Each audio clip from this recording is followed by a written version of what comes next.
Got it. All right.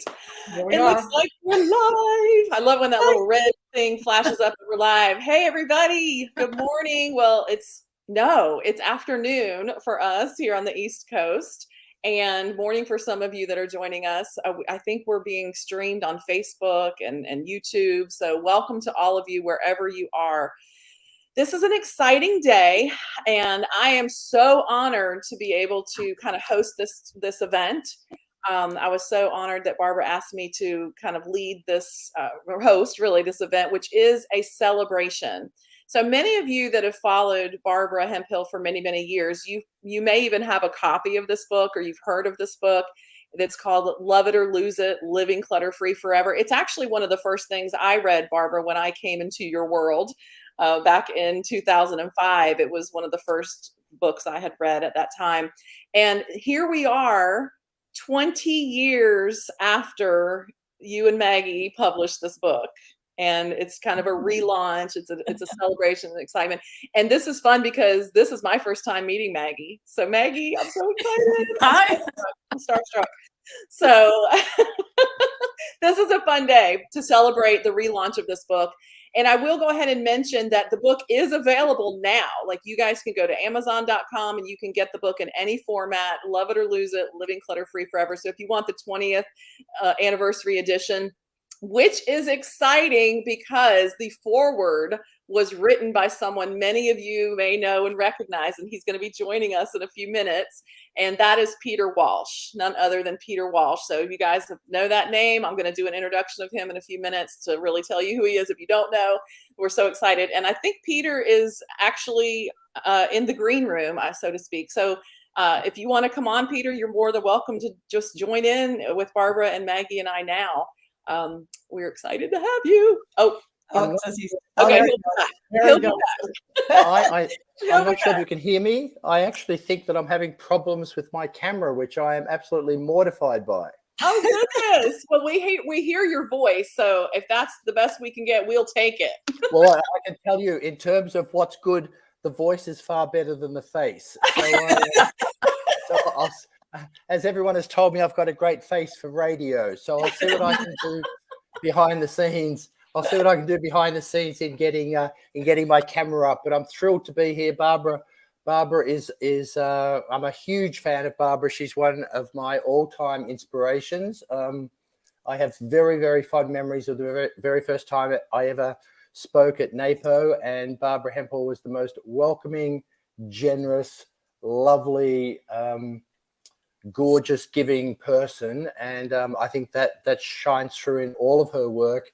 And I could not have been more honored to have been asked to write the foreword. So I'm thrilled to be here. That said, let me go back and see if I can get my damn camera working. I have to tell you, Peter, in some ways it's relieving to know that somebody like you has trouble with technology, because Andrea will tell you that I just go absolutely nuts with it. Well, the truth is, Barbara, I appear very competent, but I have trouble even getting my underwear on in the morning. That is the truth. So you all chat amongst yourselves, so just leave me alone for like 30 seconds. You go for it, Peter. You go for it. Okay. It's 5 o'clock in the morning where you are. It's actually 3 a.m. here. It's 3 a.m. Yes. So Peter, for those of you watching, Peter's joining us from Australia, and it's 3 a.m. So that's what I think. I think his camera works fine. I just think he's still in his pajamas and he's buying some extra time to get dressed. So that's what I think. You do not want to go down that road, Andrea. Let's just leave that one alone, shall we? We'll leave it where it is. Okay. Exactly. I love it. Okay, guys. So I'm going to do an official introduction of first Barbara Hemphill. So bear with me while I share all the wonderful details. And you can't put Barbara in a package of a bio or any of our wonderful guests here. But let me just do my best, okay? So Barbara Hemphill, affectionately known as the Paper Tiger Lady, started her career in the organizing industry in 1978 with a $7 ad in a New York City newspaper. Over the decades, she developed world-class expertise through the Productive Environment Institute. As the founder of Productive Environment Institute, and with a wealth of experience and expertise spanning over 4 decades, She doesn't even look old enough for that to be possible. But Barbara has become a globally recognized authority on paper management, office organization, and time management, and has passed on her expertise to our fabulous team of certified productive environment specialists. Through the specialist program, Barbara and I are committed to empowering productivity experts to make a meaningful impact in the lives of their clients by helping them go from overwhelmed to optimized so they can accomplish their work and enjoy their lives. Barbara has authored several books, including the Taming the Paper Tiger series, Less Clutter, More Life, 30 Emails from God, and of course, the original Love It or Lose It, Living Clutter-Free Forever, along with Maggie Bedrosian, who you will meet in just a minute. While Barbara's famous quote is "Clutter is postponed decisions," her impact while Barbara's famous quote is "Clutter is postponed decisions," her impact goes far beyond the clutter. In 2020, she initiated a compassion project in India called Shepherd's House Ministry, which aims to provide a home for a family of 6, establish a Bible teaching center for the people they serve, and facilitate entrepreneurship. Barbara's vision is constantly expanding. For those of you that know Barbara, know that, and extends to helping people discover their passion and leave a legacy that matters. And now she's known as the Vision Accelerator. So Barbara, do you want to share a few words before we introduce our other amazing guest? I certainly will. Andrea, I just want to say thank you to you because we've worked together now for a long time, I guess over 15 years. And we've often referred to each other as peanut butter and jelly. And I just think that is so true. And I'm just so thankful because without you, I would not be here. And to have you here to facilitate this means the world to me. So thank you so much. I am thrilled that Maggie is here because this is such an incredible story. I had no thought of redoing. Well, let's go back to when the book was originally written. When the book was originally written 20 years ago, I hired Maggie as a ghostwriter. And she invited me to come to her house in Rockville, Maryland. I think I was there for 3 days. We had an old-fashioned tape recorder, and I talked for, I don't know, 2 or 3 days. And I remember she had newsprint up on the wall that she wrote hen scratching on. I wish I had a picture of that now. And I just talked about this book. I said, I had this idea for this book, but I really don't want to write it. And I talked and talked and talked and talked. My husband would laugh when he hears me say that. And then she said, go home and I'll send you some sample chapters. And she sent me 2 or 3 of the chapters. And I can remember sitting in the living room where we live right now and just bursting into tears because what she had done with my words was amazing. It was like what she said was what I wanted to communicate, but she put them together in a way that I just couldn't believe. And I was equally, when I reread it, just when we started republishing, it's like, wow. I called her and I said, you are not a ghostwriter. I am not hiding your talent. You are a co-author. So that's how that came about. And then just recently, we stayed in touch a little bit, but then I hadn't been in touch with her for several months. Didn't know where she was really exactly. Didn't even, her contact info I had wasn't correct, but I reached out to a friend who told me how to reach her. And then and it became about because Spirit Media, who has published this book, one of their specialties is taking books that didn't sell that well. I mean, our book didn't sell. I don't know if you know, but on Amazon, the average number of books sold by an author on Amazon is fewer than 250. Well, we did better than that, but it wasn't a bestseller by any stretch of the imagination. And Spirit Media has someone who vets books to look at whether or not they're worth repackaging. And I sent it to Carol and she looked, she says, oh, this is wonderful. I need this book. And so I reached out to Maggie and said, hey, we have a publisher that wants to republish this book. And here we are. So it's just so exciting. And this is April 15th. And this day was chosen because when my first book was written, Taming the Paper Tiger, Kiplinger launched it on April 15th. Because in America, it's tax day and everybody's thinking about paper clutter. And so when we were, Kevin White, founder of Spirit Media, when we were brainstorming about when to do this launch, it's like, well, why not April 15th? So here we all are. So Maggie, I'm just thrilled to have you here. So I'll let Andrea do an official introduction for Maggie. I think your introduction was perfect, but let me do the official one so you guys can know who Maggie is. So Maggie Bedrosian is a renowned author and expert in the field of decluttering and organization. As a reformed classic clutterer, Maggie used to blame her mess on other people and eventually on her business. Finally, she got help from Barbara Hemphill, and they teamed up to bring you this highly acclaimed book, Love It or Lose It, Living Clutter-Free Forever, which has garnered widespread recognition for its practical and effective approach to helping individuals transform their lives by conquering clutter. Her wealth and expertise, of experience and deep understanding of the psychological and emotional aspects of clutter, Maggie has helped countless people achieve lasting results in creating harmonious and clutter-free living spaces. Her expertise in simplifying and organizing the home, office, and life has made her a sought-after speaker, consultant, and coach. So along with Barbara's fabulous introduction, Maggie inspires individuals to live with intention, clarity, and joy.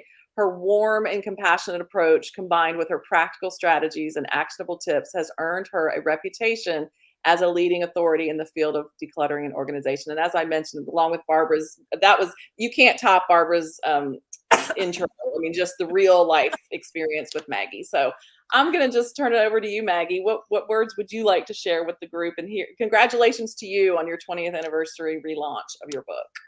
And in fact, the two girls to whom the book is dedicated, one of them as a brand new baby 20 years ago is now graduating from college in June. So, Wow. it's not only the book has held up really well, but more significantly for me, I am almost 81, at which point you have been on earth for 30,000 days, 10,000 days at age 27, 20,000 days at age 54, and 30,000 days at age 81. So approaching my 81st birthday, I look at legacy. I look at letting go of so many things that are less important today. So how have you spent your 30,000 days on earth? That's the question. Wow, that puts things in perspective. I can think of no better people to listen to than you two about leaving a legacy. Oh my Well, goodness. and just add one thing, Maggie brought up her granddaughter and my granddaughter. Her granddaughter's graduating in June from college. My granddaughter is graduating in May from college. So you always topped me, Barbara. Wow. I love it. So let me check in and see if Peter is ready to come back on. I don't know if we have video or audio, but I want to introduce. Oh my goodness! there he is. In the flesh. In the flesh. And not in his pajamas. Nope, not in my PJs. Not in your PJs. Okay. So how about, well, first of all, Barbara, do you want me to read the official introduction? Yeah. And then you share why you asked Peter to write the forward to your book? Please just, I thank you for putting it together. Can you read like 3 sentences? It just goes, it's like, I'm a professional organizer. Can we just leave it at that and just move? Are you being serious? Do you really want me to shorten it? Well, I don't know. Just read a little bit of it. It just goes. I'll read a little bit. I'm hoping so. But I think most people know who you are. But I'll read really, really fast. Okay. Popular figure in the world of professional organizing, 20 years. Let me just read the highlights. Originally from Australia, Peter made his mark in the organizing industry when he moved to Los Angeles in the 1990s. I'll read this part. And began hosting his first TV series, Clean Sweep, which aired on Discovery's TLC network. His talent and expertise soon caught the attention of none other than Oprah Winfrey, who put him under contract and invited him to be a regular guest on her show for the final 5 seasons of the Oprah Winfrey Show. He's a prolific author, has written several popular books on decluttering and organizing. Among his titles are the 2 New York Times bestsellers, including Let It Go, Downsizing Your Way to a Richer, Happier Life. Peter's books are known for practical advice, yada, yada, yada. I want to hear from Peter, don't you guys? Oh, wait, let me read this part. This is important. One of Peter's recent notable achievements is his contribution as the author to the foreword to Barbara Hemphill and Maggie Bedrosian's 20th anniversary edition of Love It or Lose It, Living Clutter-Free Forever. His foreword adds a fresh perspective to this esteemed book, reflecting his own unique insights and experiences in the field of professional organizing. Okay, I'm done. You know, it's very interesting going back and rereading Barbara and Maggie's book, and it's interesting to me. I mean, it's terrifying thinking that I've been doing this for 20 years now, and I don't even want to add up the number of years you other guys have been doing it, because that number is just astounding to me. But I think the thing that's most interesting is the convergence that we're seeing at the moment. That there's still, you know, I've come to this largely through public media and through entertainment, and I know, and Barbara, you probably remember this, the very first time I spoke at NAPO back in probably 2003, 2004, you know, there were a lot of people who were not happy about me being there and speaking, because they were the very early days of professional organizers being represented on television. And it was felt that there was a pretty gross misrepresentation in terms of time taken and so on. I think the people are far more sophisticated now about professional organizers. I think in those days, a lot of people saw professional organizers as glorified cleaners. And people took offense when I said that 20 years ago. But I think there's this very interesting convergence. And I think Barbara had tapped into this from the very early days, as has Maggie, that it's very much about the psychology of clutter. Oh. It's not so much, you know, I've always said it's never about the stuff. You know, it's never about the stuff. It's about what's going on in your head. And, you know, Barbara and I are totally in sync about, if you don't start with a vision, you know, how do you imagine your world? How do you imagine your life? How do you imagine your home and each room? You're never going to get to where you want to be. And, you know, we're totally in lockstep on that. You know, my books and Maggie and Barbara's books are exactly the same. And it's a shame that many people, you know, many TV shows have jumped into this area now, and they're still at, you know, at the process. They're still at color coding clothes or, you know, files or products, when in fact those things are the last thing you look at. And that's what I love. And that's why I was so thrilled to be invited by Barbara to write a foreword to the book, that there is this great convergence to, if you focus on the stuff, you'll never get organized. And you know, that the five-step process, start with a vision, you know, eliminate the excuses, commit your time, you know, each of those steps lead you through to a process. And Barbara has coined the best phrase in the history of organizing, and I use it in a slightly different way, that clutter is decisions delayed. You know, yeah, and same thing. You know, and you know, people say, how do you maintain a clutter-free life? And I say it's really simple. Stop using the word later. If you eliminate the word later from your life, I'll do it later, I'll clean it up later, I'll file it later, I'll fold it later, I'll put it away later. If you eliminate the word later, oh, it can't be that easy, you try it. And I think one of the best things about the book is that. Oh, oops, she just froze. Oh, she froze. Maggie, please come back. We will never know. We will never know what the best thing about the book is. Okay. But I think that's Barbara. I'd love to hear your view on the convergence back to. Oh, Maggie, what were you going to say? What's one of the best things about the book? That it asks questions. It has real life stories of people Barbara helped, people I have helped, and they're real life stories all the way from asking a better question. That is, what is your life about? What are you about? And asking the better question rather than asking how to get rid of the closet, how to get rid, who put all this stuff in my closet? And asking. See, it's interesting. Yeah.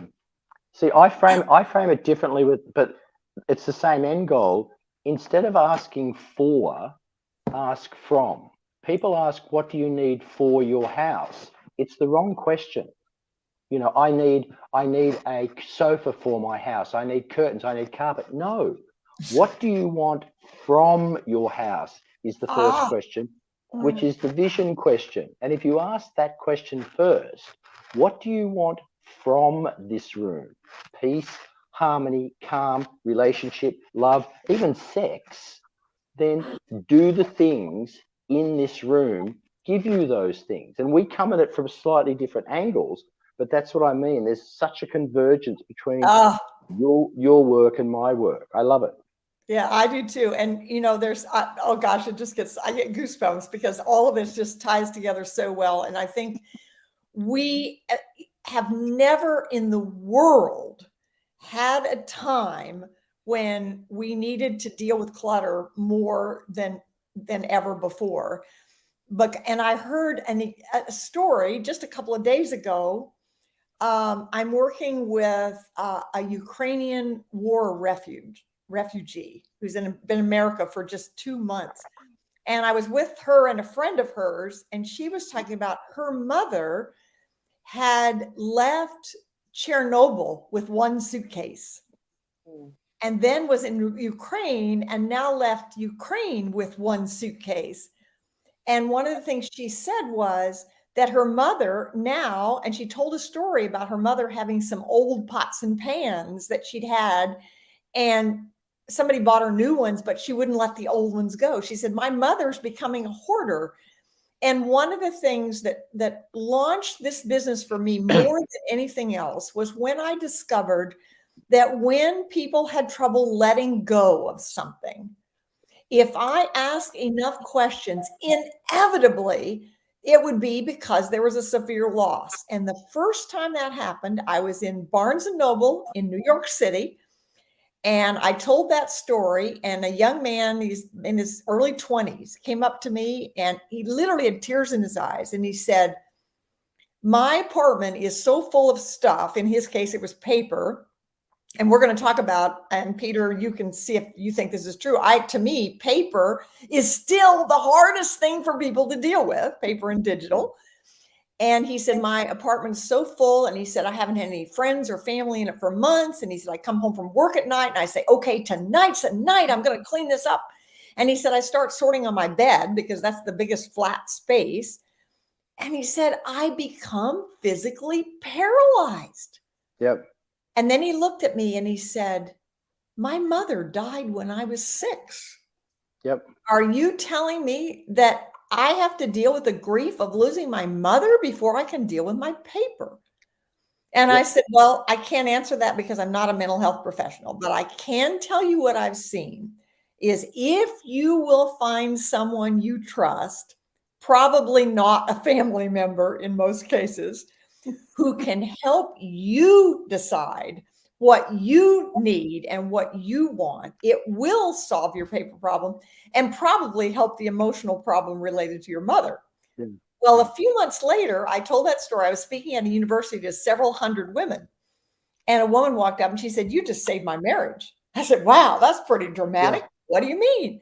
She said, I came to this conference with the intention of telling my husband, to whom I've been married for 13 years, that I was leaving because he's a pack rat and I have allergies and I can't clean the house.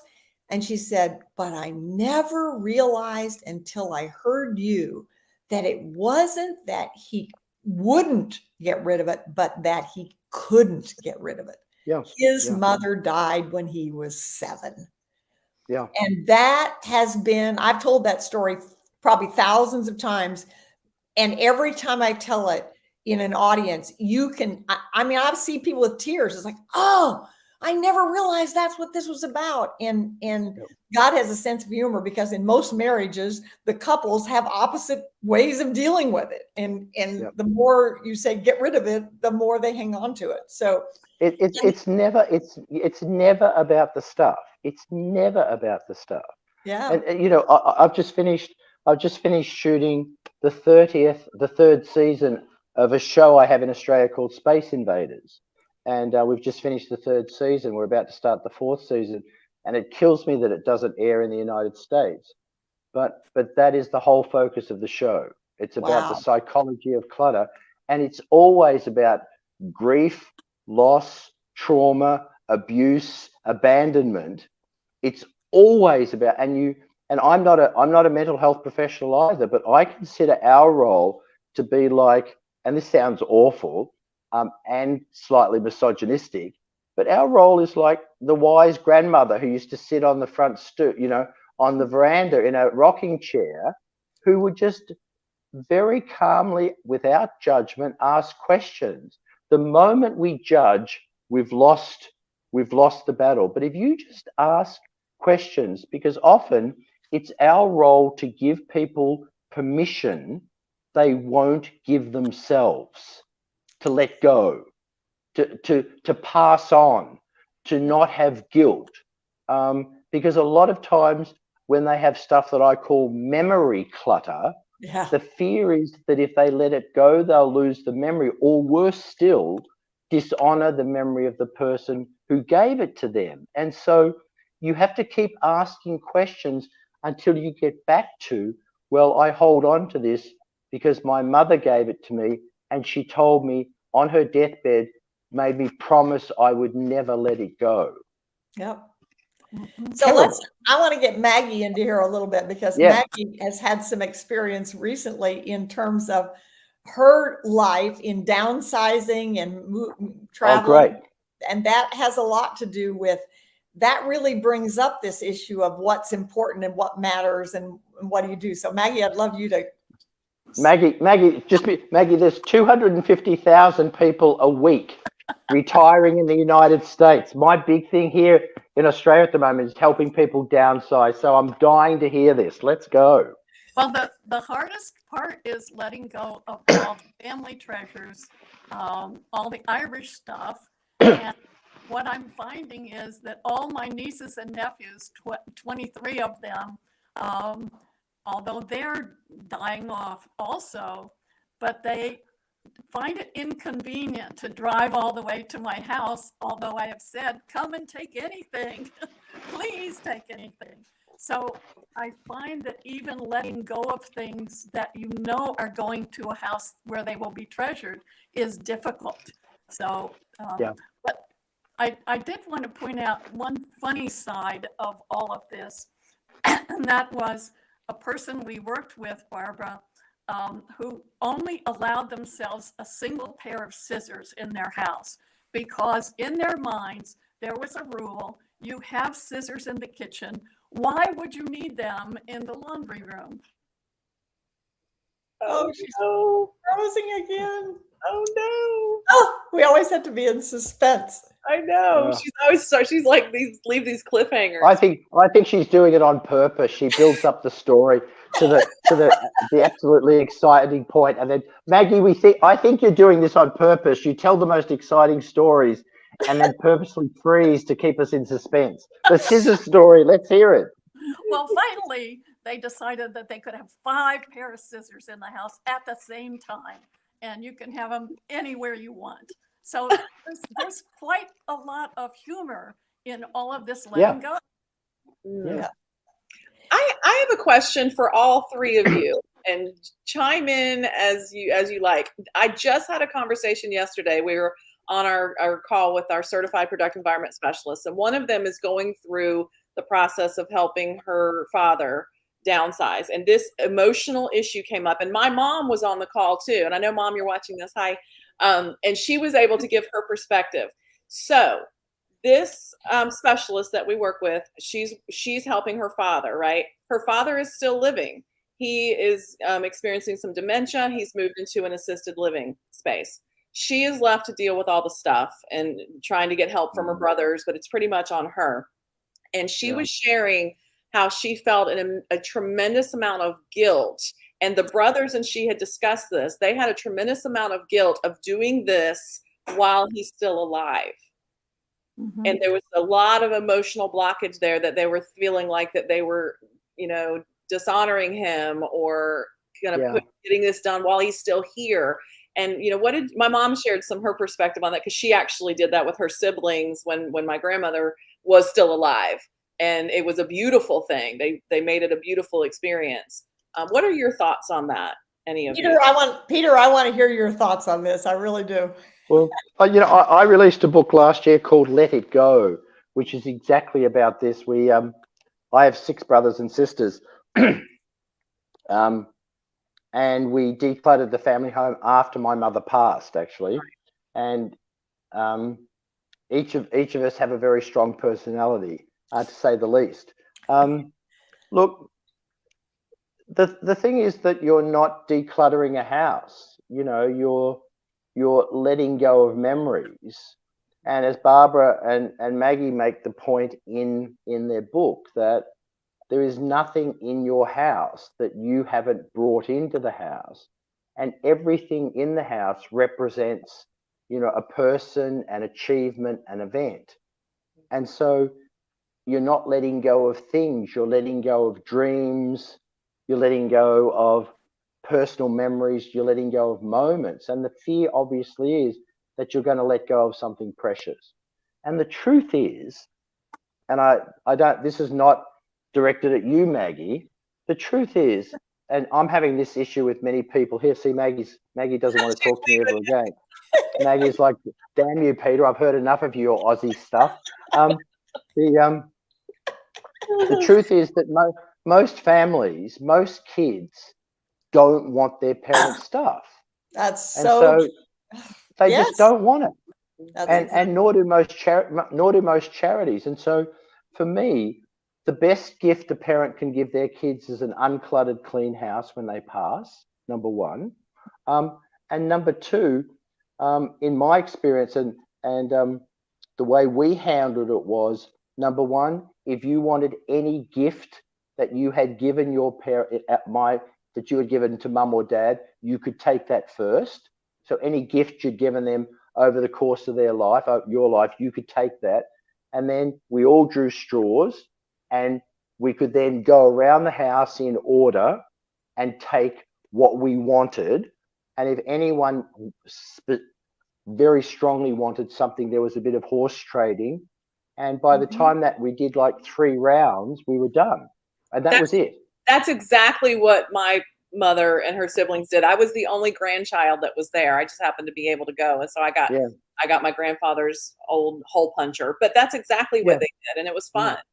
Yeah. And the only thing I took, and I don't have it here, was a plate. And I use the term treasures when helping people to declutter and downsize. I have what I call the the kitchen table rule.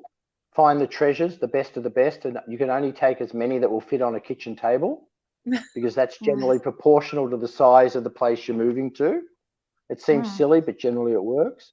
And in our case, the rest it's not your life. It's the stuff in the house is not your life. It's your parents' life. But all of us don't want to be an orphan. It's all the memory stuff. It's not easy. Yeah, and I think Andrea brought up the case where our CPS, where she's doing with the father still alive, which makes it, even really, much harder. And I think obviously it's hard. If it were easy, we wouldn't all be struggling with it. And I'll never forget, I don't know how many years ago, it's been probably, 35 years ago, I guess, when I had first come out with the software that we were in, and a woman called me and she said, if you were smart, you'd get a videographer and you would come out here, because I figured out how to organize my house and you'd video it. Well, I'm always up for that. So I hired a videographer and I went out to, it was either Las Vegas or Salt Lake City. I can't remember which. Okay. And this woman's house she wasn't a hoarder, but she had lots of stuff. She was in direct sales and marketing. She had an 8-year-old girl, and her 8-year-old girl was struggling. And so I asked her the question, if you were organized so that you could do what you want, what would you do? She said, I'd move my family to Hawaii. So talk about a vision. It's like, oh my God. I mean, I was pretty new at this point. It's like, gosh, I don't know how this is all going to turn out. Well, anyway, I videotaped her ended up with hours of videotape, But like an idiot, because I'd never done anything like this before, I didn't know that when you did that, you should know what you were going to do with the video before you.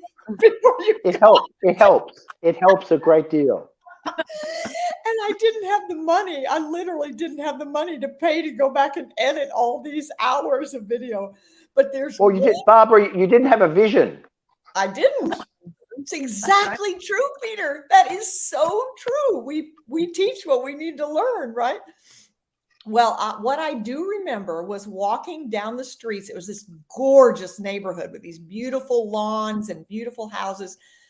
And I remember walking down and the videographer filming me. And I said, you know, you look around here, everything looks so perfect.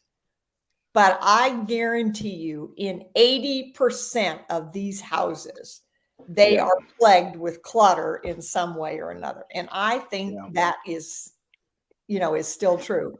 We've talked a lot about questions. And one of the questions I've been using recently when I launched this Vision Accelerator service that I've been offering now, which is really just getting people unstuck. Yeah. And the question I ask, if you were to leave this earth tonight, what regrets would you have? The answer to that question is a form of clutter. Say that again.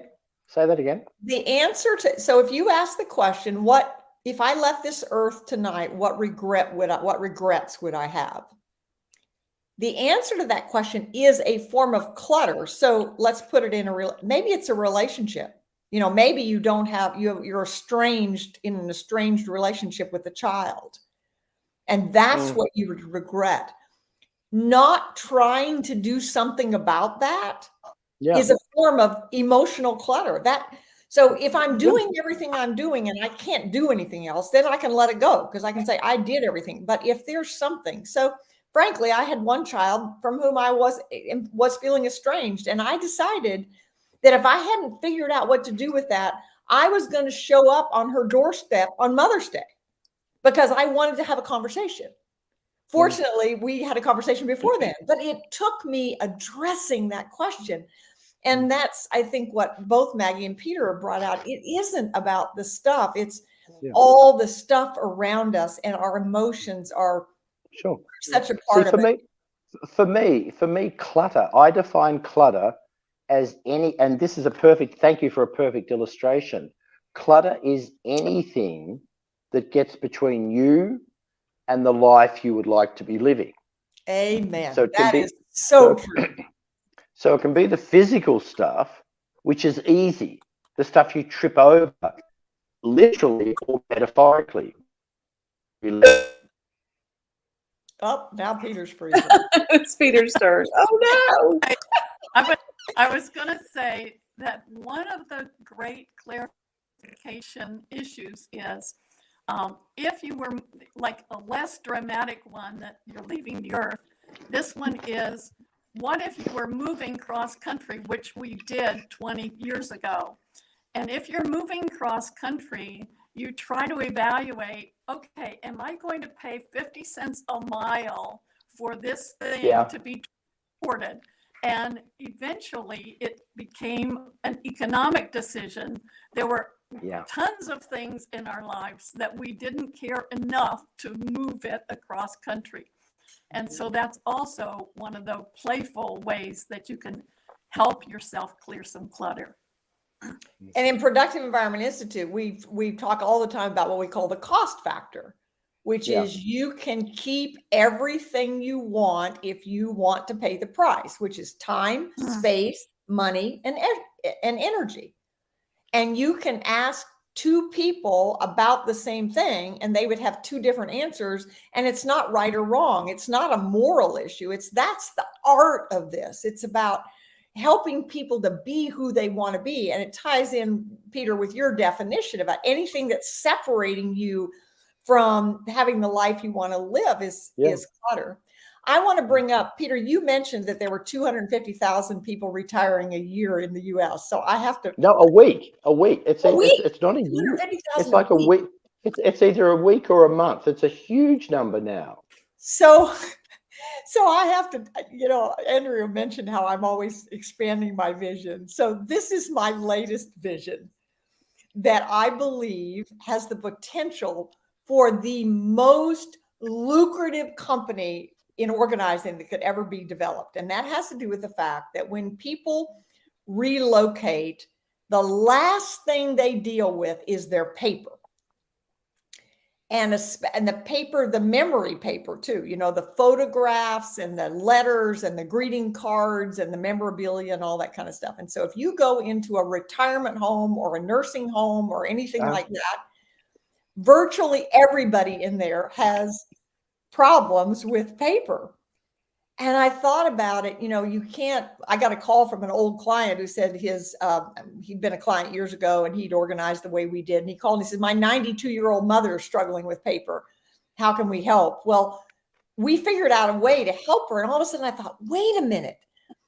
If we were to market to the children who are being caregivers for these elderly people, the children themselves are probably struggling with paper. They wouldn't pay for anybody to do it for themselves, but they would pay for somebody to do it for their parents, because what happens is when the parents die, they're grieving the loss of their parents, but a part of them is mad because they left them this pile of, my very first client was a 55-year-old widow whose husband left her piles of paper and she didn't know anything about it. Yeah. And they can't find the information about the funeral home that has already been paid for, or the password for how to get on the phone. And I thought, oh my gosh, this is a huge marketing opportunity. So I keep looking for somebody who wants to help me launch that, because I think and this is why I love you, Barbara, because I can't think of anything more horrendous than getting into that business. And I would see, I love you for this. And I would call that business gasoline and a match. And I love that you're the paper tiger woman, and I support you 1,000% in that. And I will send as many clients your way as I have for the last 20 years. And I'm about to hit the sign off button because I want nothing to do with that business. I love you for that. And I will continue to stay on my side of the fence and support you 1,000%. I hate paper so much, and I love you for it. Well, when I was president of NAPO, my theme and the value for Productive Environment Institute has always been together we are better. And that is it's just what it's about. And I remember when I first started in organizing, I remember Julie Morgenstern, who's been probably one of the most well publicized organizers in America. And I love her dearly, and she does great stuff. She called me about becoming an organizer, and I encouraged her. And later on, she said, if it hadn't been for you, I wouldn't have gone into this business, because everybody else I talked to discouraged me because they didn't want the competition. And I said, it's not about getting a bigger piece of the pie. It's about making the pie bigger. We haven't begun to scratch the surface of what is available. And we've been all talking today about personal organization, but then there's the issue within business, which is huge. Yeah. Well, I recently, someone recently asked me, do I refer people onto NAPO? And I did a quick calculation. In the last 20 years, I've referred over 50,000 people to NAPO. And my view is, if the tide rises, it lifts every boat. And it's crazy that people don't think that way. That annoys me no end. It's a huge playground and it's a huge sand pit. We should all be in it together. Well, one of the things in our certified productive environment specialists, we have some who work more than one that works with a client, because one specialist has this area and another specialist has that area. And it's about doing what we love to do. And that's what's so awesome about entrepreneurship.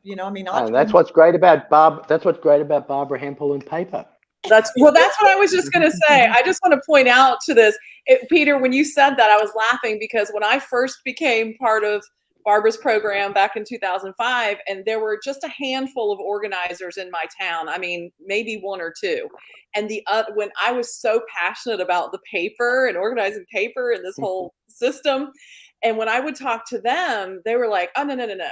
We don't deal with the paper." And I was like, "What do you do?" And they said, "Well, we just put it in a box and put it aside, and then we make it." Right? And you just confirmed that. So there are a lot of, that has been my experience in talking with people that have come and looked at our program to become certified.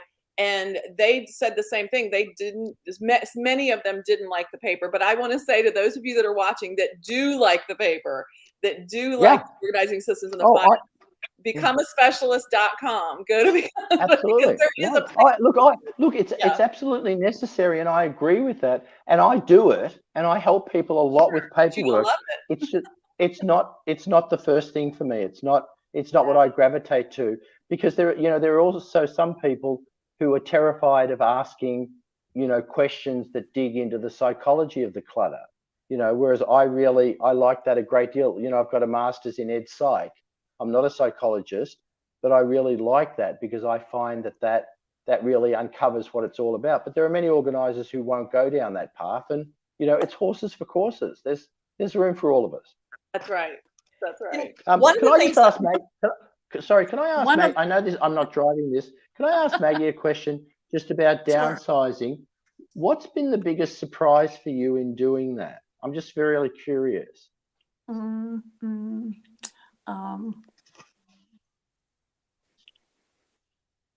That I always wanted to keep my husband. That was the one thing I wouldn't downsize.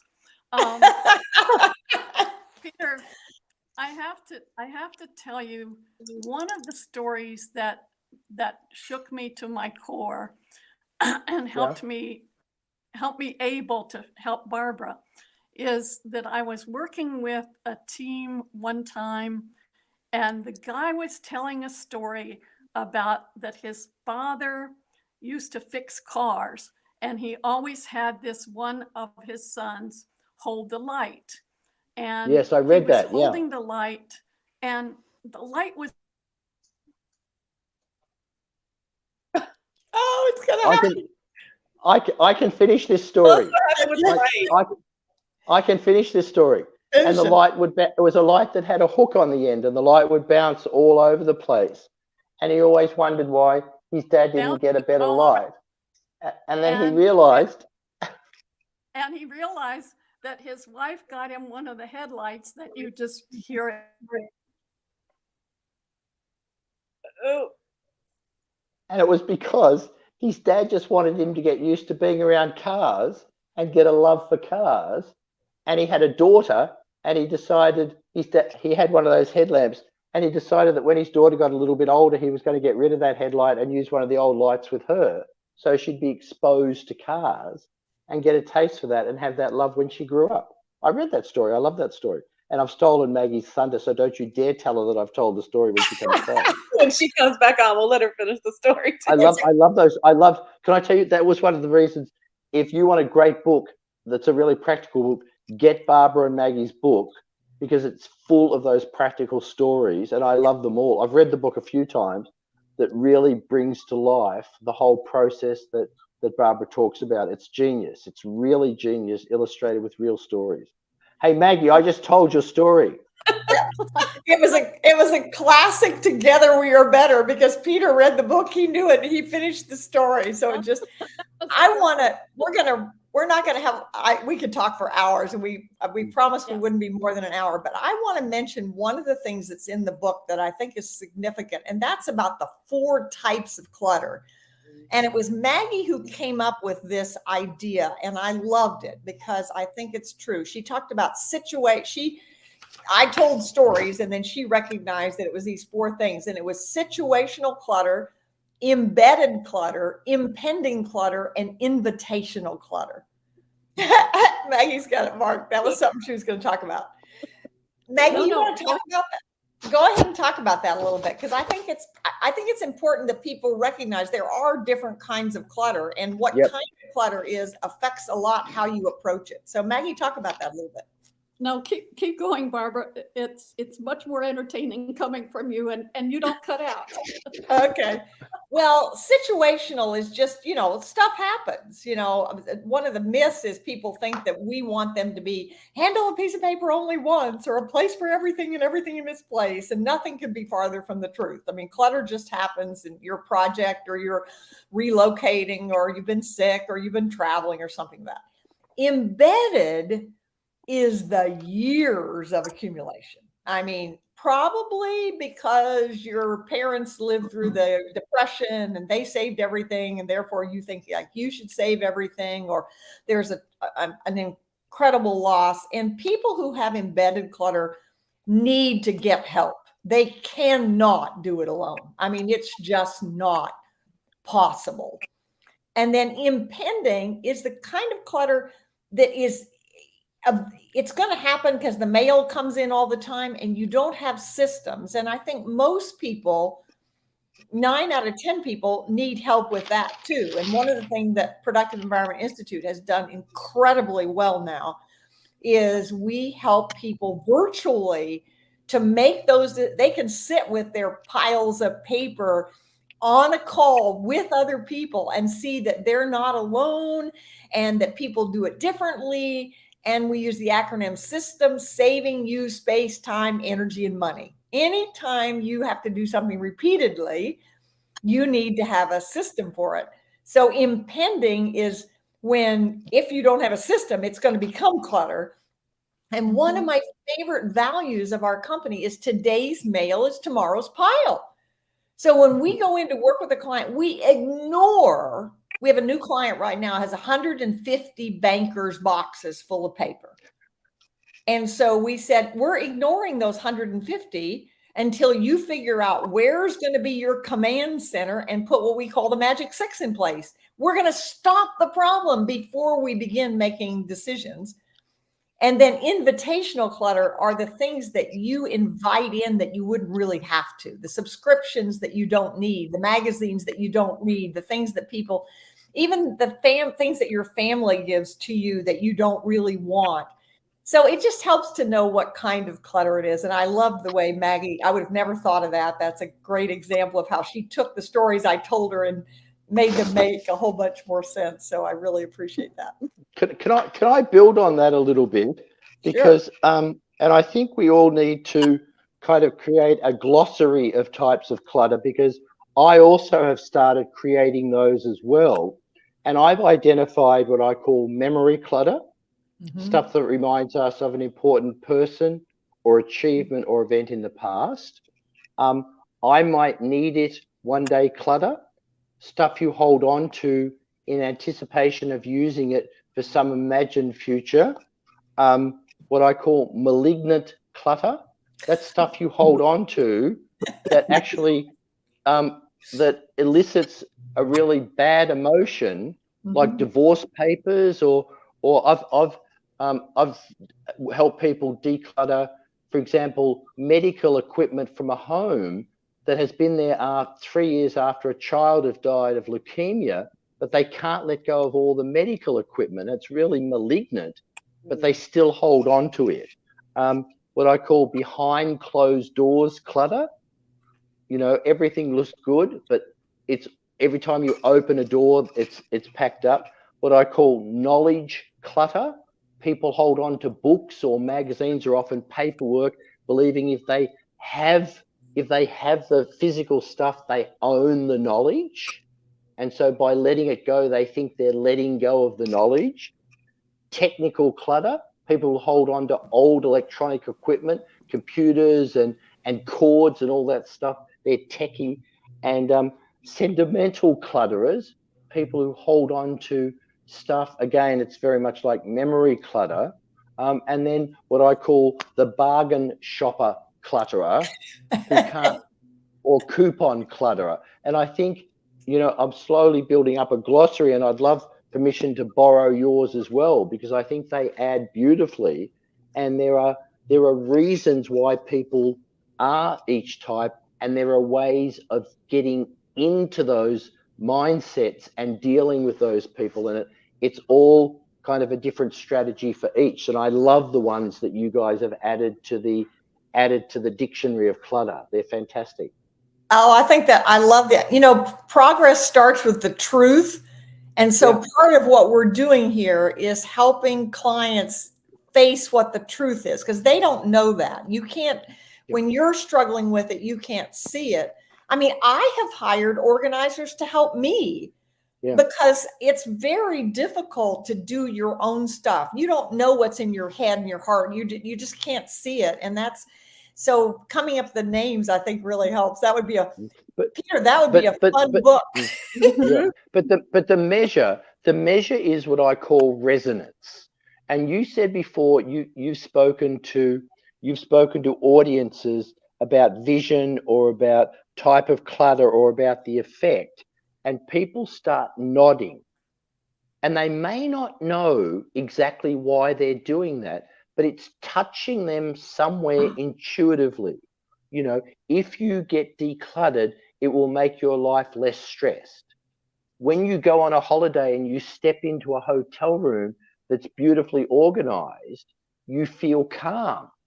Yeah. They don't know why, but they know you're speaking the truth. And that's what I call resonance from someone like yourselves, Maggie, Barbara, who are speaking from a place of truth. They may not know why, but it resonates in their soul. And so you're an oracle of truth for them. And I think that's why people believe you. Love it.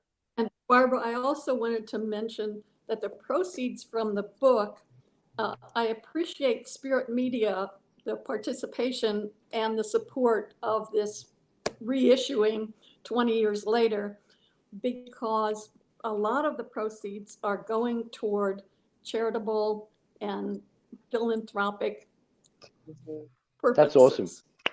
Yeah, exactly. Great. Well, this has just been this has been honestly one of the highlights of my 43 years in I mean, it really has. I just can't tell you how much joy it is to bring you all together. I thank you all so much. And I thank Kevin White, who founded Spirit Media. He's traveling I think he's in Nagaland today. So wasn't able to be on with us, but I'm so grateful for him for putting Spirit Media together. And Peter, I think you and I should talk about doing a book with all those categories of clutter. That could be kind of fun. If it's got anything to do with paper, I'm not interested. Everything you said applies to paper, but we'll deal with that side. But can I also just say, Maggie and Barbara, I don't think this moment can pass without really giving you guys kudos. You know, it's not an exaggeration to say you've shifted the world. You've shifted mindsets. You've shifted, the concept of consumption. And it's, we're battling uphill against, advertising and marketing and the whole concept that more is better. That if one is good, two is great. That if you just buy the right thing, you can acquire the life that you want. And that's the battle that we're fighting. And you guys are at the forefront of that, and you deserve huge kudos for that. And I, for one, appreciate that. And, Barbara, you particularly have shown kindness to me over the years, and I really greatly appreciate that. Not just that, but your great skill and, your leadership in this whole area. So I, for one, really raise the flag for you. So thank you. And Maggie, genius, really genius. Thank you both. Well, thank you. Andrea, I think you should bring it to a close. Absolutely. I'm just soaking all this up. Thank you all so much. And because we are together, we are better. I just want to give a shout out to our behind the scenes, Tracy and Eds, for handling all the tech and dealing with us in the background. Thank you guys. We love you. So thank you all. Thank you. Again, the book is available on Amazon, and we posted a couple of websites for you guys as well. Peter, again, thank you so much for getting up and getting out of your pajamas and joining us here from Australia. I've actually got my sweats on, so I'm going to bed now. Okay. Oops. You can go back to sleep for a little while if you want. We'll let you go. Trust me, I will. Thank you all. It's been a pleasure. It's been a pleasure. Bye-bye. Thanks. Bye. Take care. My honor. Bye-bye.